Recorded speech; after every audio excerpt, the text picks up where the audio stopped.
For decades, guitarist John Frusciante impressed crowds with his Hendrix-influenced playing and a wide range of sounds, and with each passing Red Hot Chili Pepper album, his iconic pedalboard grew in size.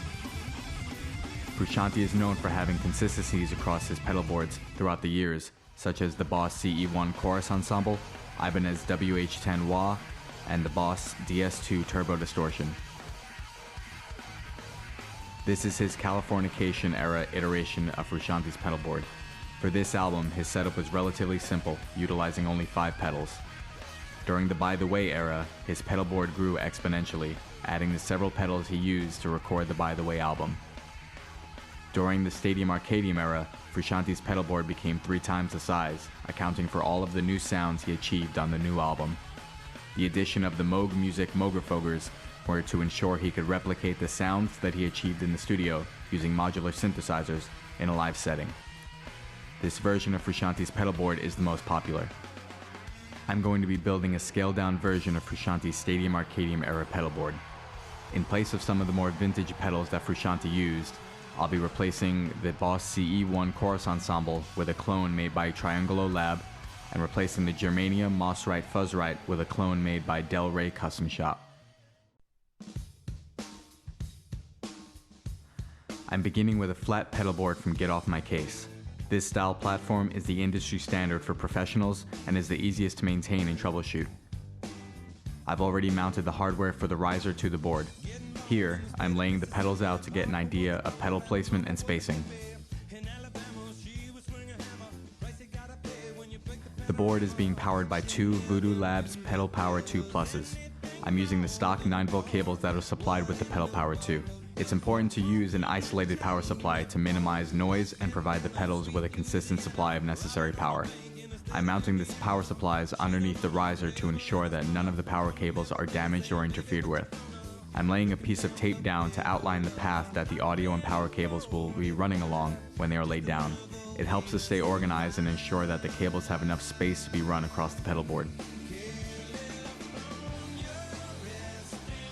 I'm laying the pedals out again and placing a piece of tape on them to mark the pedal order so the pedals are wired together correctly. I've inserted all of the 1/4-inch plugs that I'll be using into the pedals. I do this to ensure that I'm leaving the necessary space and clearance for the audio and power cables.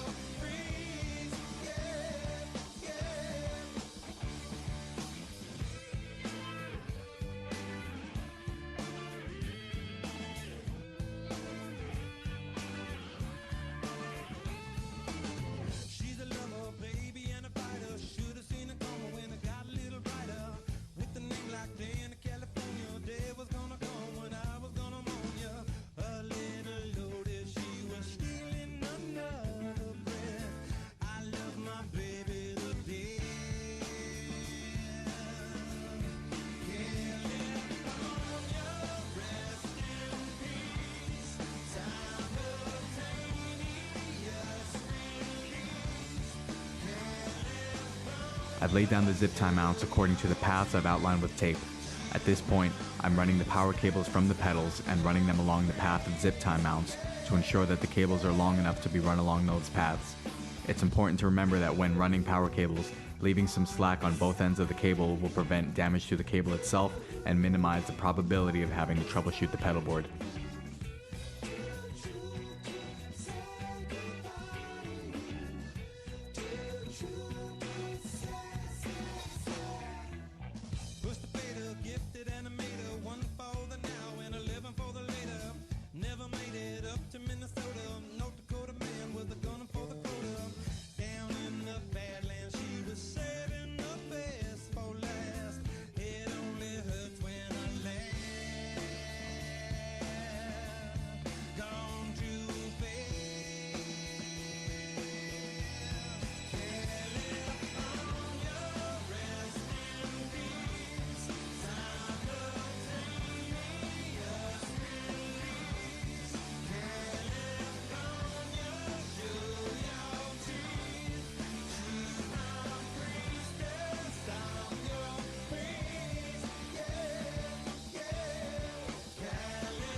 it's important to check that each pedal is receiving power prior to finalizing the power cable routing.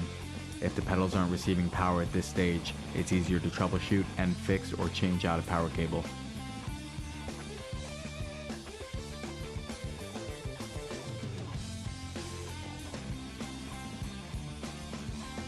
Now I'm getting into the audio cables. One of the most important things when building a pedal board is staying organized. So after each audio cable is cut to length, I label each end of the cable with the input and output destination, so I know where the cable will be going on the pedal board. For instance, I'll label one end of the cable Big Muff output and the other end is labeled WH10 input. It just helps to ensure each cable is put in the right spot.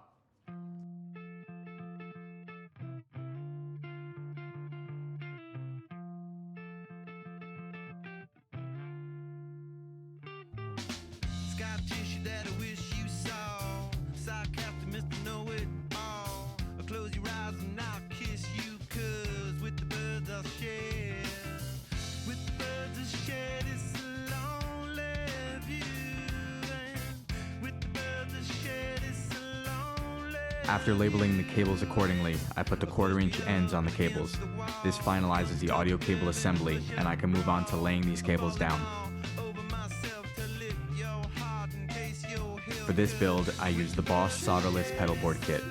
Solderless cables are not as reliable as solder cables. However, this pedal board is strictly going to be used in studio and won't be taken out for gigging.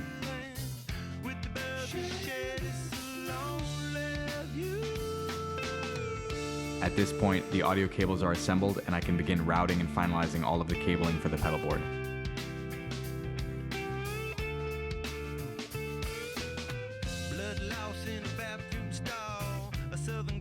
It's important to note that prior to beginning this build, I taped off all of the battery leads and every pedal that can take a battery. I do this to ensure that the pedals don't accidentally short out if the battery lead comes in contact with the PCB board inside the pedal.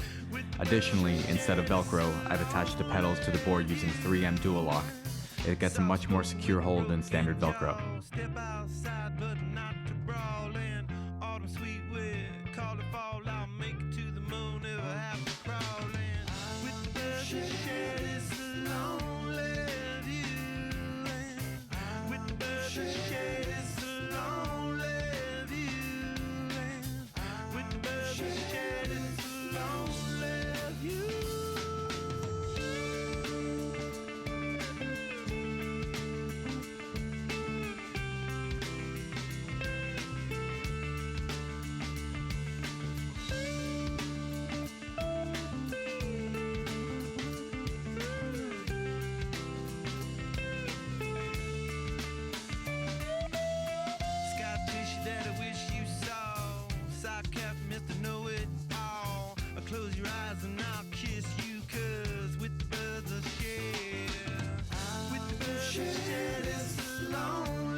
Can't stop, addicted to the shindig.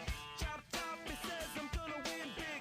Choose not a life of imitation. Distant cuss into the reservation. Defunct the pistol.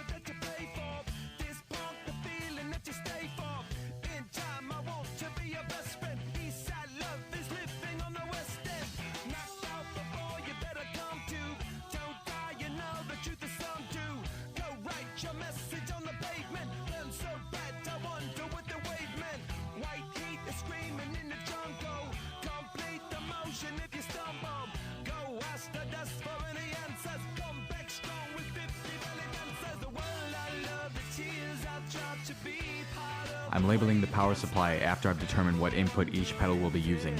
It's important to label your power supply like this because when it comes down to troubleshooting power issues, you can easily determine the source of any potential problem. I like to use a Brother P-Touch label maker. It allows you to swap out different types of label tape. For this build, I'm using a black tape with white print to blend in with the black power supply.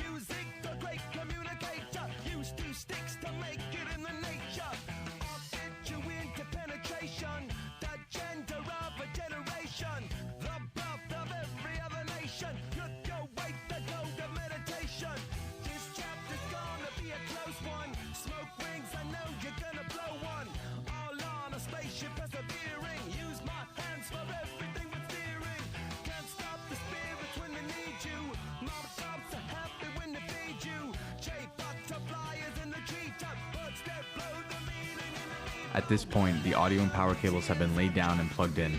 Now I'm finalizing the cables and tightening the zip ties. As I said with the power cables, it's important to leave some slack on each end of the cables to prevent damage to the cables and any accidental disconnections.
Chopped up, he says I'm gonna win big. Choose not a life of imitation. Distant us into the reservation. Default the pistol that you pay for. Just pump the feeling that you stay for. In time I want to be your best friend. Here, I'm securing the remaining slack on the power cables to the front of the power supply underneath the riser to keep the rest of the board organized.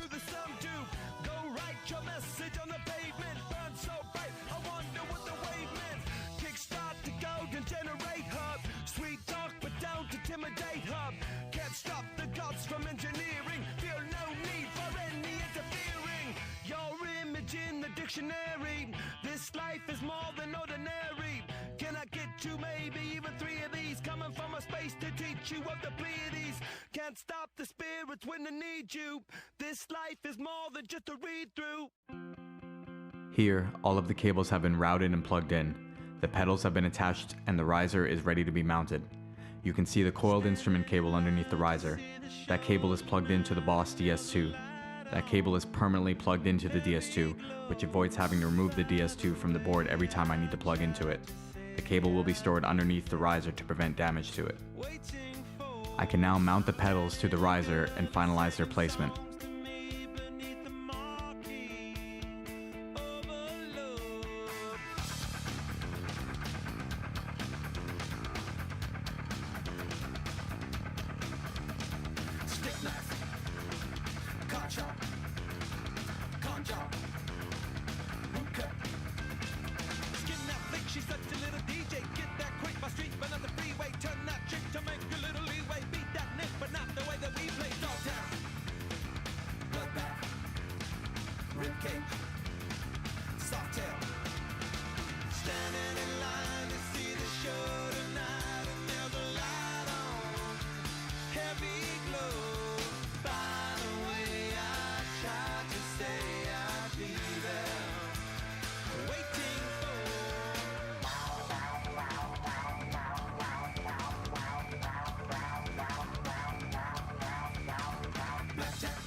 I'm placing these labels on the pedal board just to make it easier to note the start and end points of the chain, as well as make note of where the IEC cable input is located, since the power supply is underneath the riser.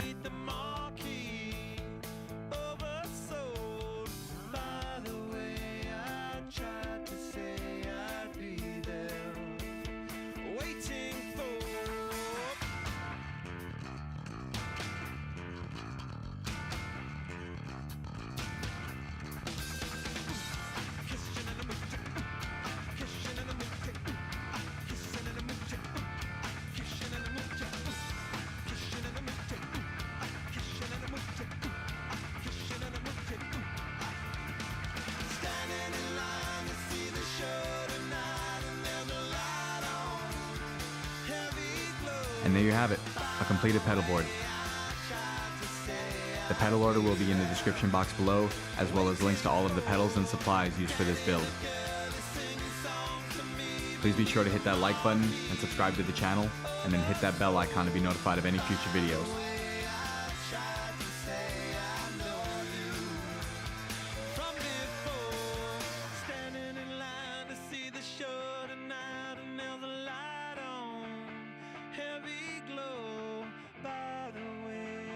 Tried to say I'd be there, waiting for